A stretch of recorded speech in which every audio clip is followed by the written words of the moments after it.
brought you by Silver Pumps and Motors. Top quality और consistent performance के लिए सिर्फ सिल्वर पंप्स नाम याद रखना. అందాల అరకు అవకాశాల్ని అందిపుచ్చుకుంటే ఆదాయమే మనకు. ఆదివాసీలారా నేనున్నా మీ కొరకు అంటూ అభయం ఇచ్చారు AP deputy CM Pawan Kalyan. Kerala తరహాలో అరకు పరిసర ప్రాంతాల్లో హోమ్ టూరిజంని అభివృద్ధి చేస్తామన్నారు డిప్యూటీ సీఎం. ఆదివాసీల బతుకుల్లో వెలుగులు నింపడమే లక్ష్యంగా పనిచేస్తామన్నారు.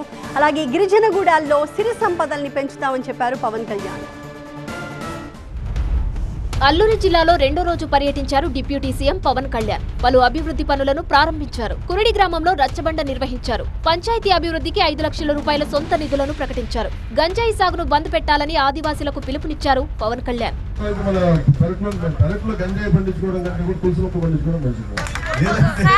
మీరు మారేడు మొక్కలు పెంచితే మారేడు ఇది తీస్తారు, కాయలు వస్తాయి. దాంతో కూడా చాలా మాదీపులు రసాయనం చేస్తాయి. అంటే నిజంగా చేసుకోవాలంటే డబ్బులు రావడం చాలా చాలా పరిస్థితులు ఉన్నాయి. అది ఇది ప్రభుత్వం కొంచెం బాధ్యత తీసుకుని ఐటీడీఏ ఉంది, చాలా అంటే అన్ని కూడా పని చేయడానికి సంసిద్ధంగా ఉన్నారు. కానీ పని చేయించే నాయకత్వం కావాలి. దీన్ని ఖచ్చితంగా మీరందరూ కనుక ఒత్తిడి కనుక ఇప్పుడు మీరందరూ ఒత్తిడి పెడితే మేము పని చేయగలుగుతున్నాం.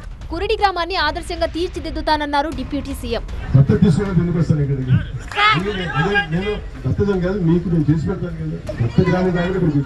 ఉమ్మడి సాగు ద్వారా కాఫీ తోటలు పండించి ఆదాయం పెంచుతామన్నారు పవన్ కళ్యాణ్. టూరిస్టులకు అద్దెకు ఇచ్చేలా ఇళ్లను అందంగా తీర్చిదిద్దితే ఆదాయం పెరుగుతుందన్నారు ఆయన.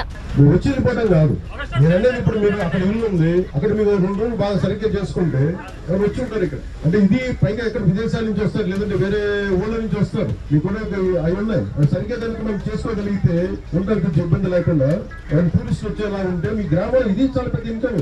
కేరళ తరహాలో అరకు ప్రాంతాన్ని హోమ్ టూరిజం పేరిట అభివృద్ధి చేస్తామన్నారు పవన్ కళ్యాణ్. ఈ గిరిజన గ్రామ దేవతలు విశ్వాసాల ఆధారంగా సాంస్కృతిక పర్యాటక కేంద్రాలుగా అభివృద్ధి చేస్తే దానివల్ల అదనంగా కొంత ఉపాధి లభిస్తూ ఉంది. అలాగే మీరు కొత్తగా కనుక పండుగలు కానీ ఉత్సవాలు కానీ పర్యాటకులు కొత్త అనుభవం యువత సపోజ్ కేరళ పోయాం అనుకోండి, కేరళ పోతే అక్కడ ప్రత్యేకించి వాళ్ళ ఉత్సవాలకి మనం అందరం పోతాం ఇక్కడి నుంచి. అలాగే దింస రుచిగారులు ఉన్నారు, వారిని చూడడానికి ప్రత్యేకించి వస్తారు. వీటన్నిటిని అనుసంధానం చేసి మీకు ఉపాధి అవకాశాలు లభించేలా ఒకసారి టూరిజం శాఖ మంత్రి గారితో కూర్చొని కురిడి గ్రామానికి ఉపాధి హామీ పథకంలో భాగంగా ఉద్యాన పంటల మొక్కలను అందజేస్తామన్నారు డిప్యూటీ సీఎం. పంచాయతీరాజ్ గ్రామీణాభివృద్ధి శాఖ, పర్యాటక శాఖ సంయుక్త కార్యాచరణతో గ్రామంలో ప్రకృతి వ్యవసాయం, పర్యాటకానికి ప్రోత్సాహకాలు కల్పిస్తామన్నారు.